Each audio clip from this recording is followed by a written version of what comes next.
Welcome back to another episode of Sound Pals Go to the Movies. This is another Throwback Thursday review, and I'm here with my friend Touly. Say hi, Touly. Hi, guys. And today we're going to be reviewing The Good, the Bad, and the Ugly from 1966. And just a fair warning, there's going to be spoilers up ahead, so you've been warned. A bounty hunting scam joins two men into an uneasy alliance against a third in a race to find a fortune in gold buried in a remote cemetery. My first pro on my list is the famous Western tune that we hear throughout the movie. Every time I hear that tune, it clicks into my mind, oh man, this is a Western movie. Or anytime I heard it in music, TV, cartoons, or even other movies, it just drove the point directly to my head that it's a Western movie. And there's also a lot of iconic music in this movie, but that tune was the one that stood out for me the most. My next point is the story. It's a good story, or should I say a prequel to Clint's character. This begins the saga. Two other movies were already made. This brings me to my next point. It's the cast. Clint, Eli, and Lee Van Cleef, who played Blondie, Tuco, and Angel Eyes respectively. They basically made this movie, and it's a movie about three people, but mostly I want to talk about Tuco, who kind of had the most airtime in this movie. Him and Blondie, it seemed like they had like this hate, like, friend, enemy,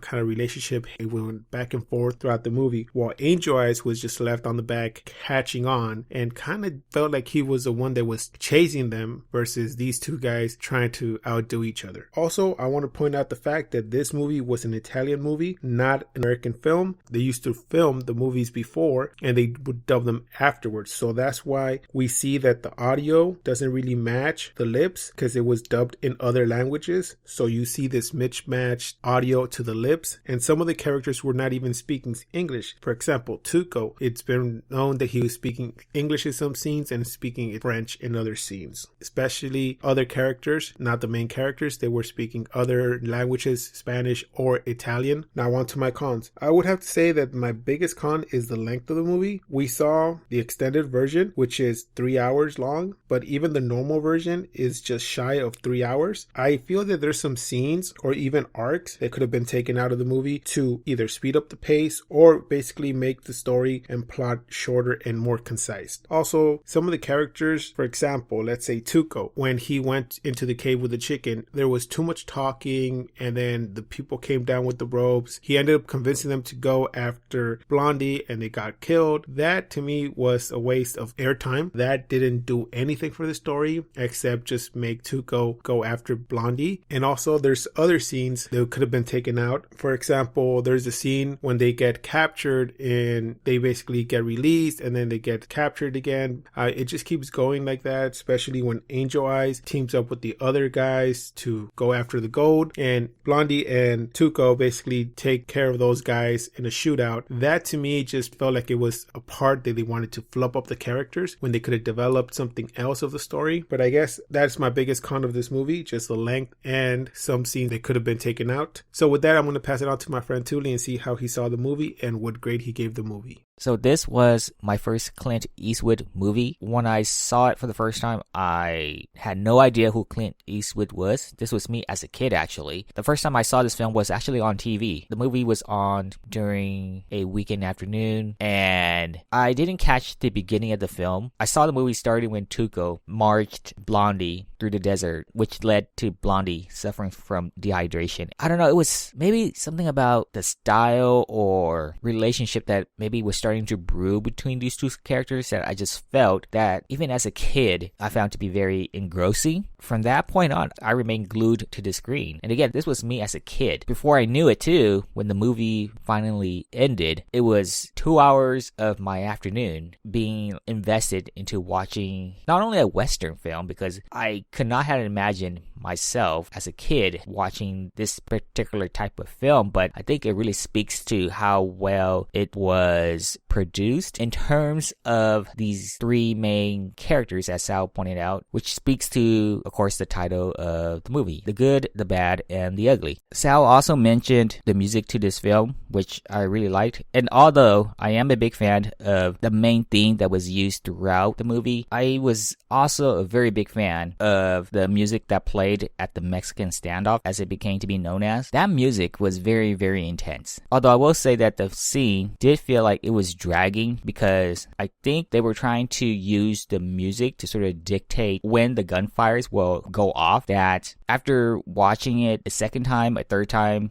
and so on, yeah, I feel like it was used to really dictate the tension, but at the same time, I feel like it did feel like they were stretching it a bit when they could have maybe just used a portion of that particular score. But I still in general love that music, because yeah, it did drive home that sort of feeling that I wanted, like, oh, here's like the final confrontation, something big is gonna happen here, who's gonna come out on top and who's not gonna end up with this reward, supposedly, given that Blondie, at the time when I watched it for the first time, assuming that he kept true to his word and wrote down the name of the grave, right? Which of course then offered like a little twist, but he knew that he was going to come out on top because he took out the bullets of Tuco, and so he only had one guy to actually contend with in terms of that standoff. But still, like, that scene in of itself was very iconic, and the music just added another layer on top of it. Sal did mention a scene or two that he felt wasn't necessary to the film, which added to the length of the movie. And I feel the same way for a movie that's almost 3 hours. You can even argue the simplicity of the story, not the execution of elements of the story, but I'm just talking about a story about three guys trying to get to this place that has money, basically, that they want. And one person has the information and trying to keep one alive because he doesn't want the other guy to sort of die with this information. Just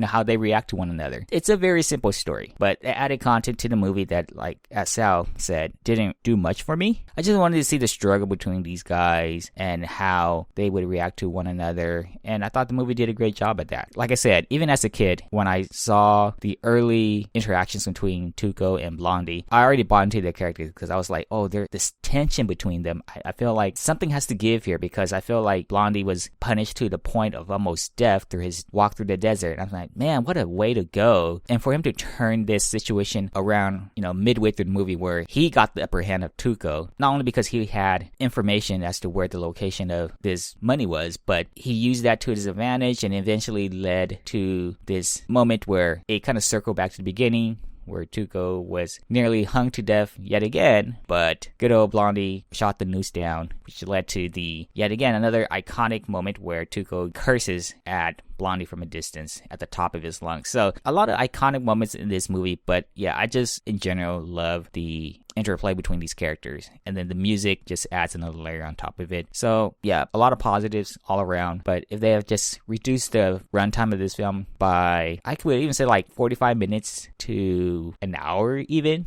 keep it around like the 2-hour mark, that's where I would have just stepped in and say, yeah, maybe that's something they could have worked on. So score wise, overall, like I said, first Western film I ever saw, my introduction to Clint Eastwood, with the same mentality that I had when I watched the film as a kid. Yeah, I'm gonna give this film a 9 out of 10. I still feel in a lot of ways today when I watch the film to when I did as a kid. Like I still remember how I felt during certain scenes of the movie, and the music itself, like I said, really helps too, because it just adds that much more to it. So 9 out of 10 for me. Highly recommended if you haven't seen this film, but I highly doubt that people who either likes Western films or who just watches film in general haven't seen this. But if you haven't, I would highly recommend watching this one. I totally agree with Touly. What he said, that this movie, it's an iconic movie that basically screams out Western. If you know Western movies, then you've seen this movie. I mean, it is the Western movie. Also, just touching upon the last scene, like Touly said, the Mexican standoff, that to me just screamed the director's name, Sergio Leone. Basically, Sergio was this perfectionist person that just wanted to retake every shot. If it wasn't what he envisioned, he just kept reshooting and reshooting. And I liked the ending scene when it was going from one guy framed on his eyes to another and everything. Then it was framed at one guy's waist, showing their hand going for their weapon, and it went from Blondie, Tuco, Angel Eyes, and it just kept going back and forth, back and forth, back and forth. Like Touly said, it played with the music, but here's the thing, it was a little bit too long, but at the same time, it sort of worked for me in a sense. It was the final battle, the final standoff, the final climax. This is where we see see who comes out on top. So to me, it basically wrapped the whole movie into a one concise thing. But like I said, there is some scenes that we could have done without. Yeah, it kind of just felt a little long to me, but this movie was a very iconic movie. It just played to my love for Western movies.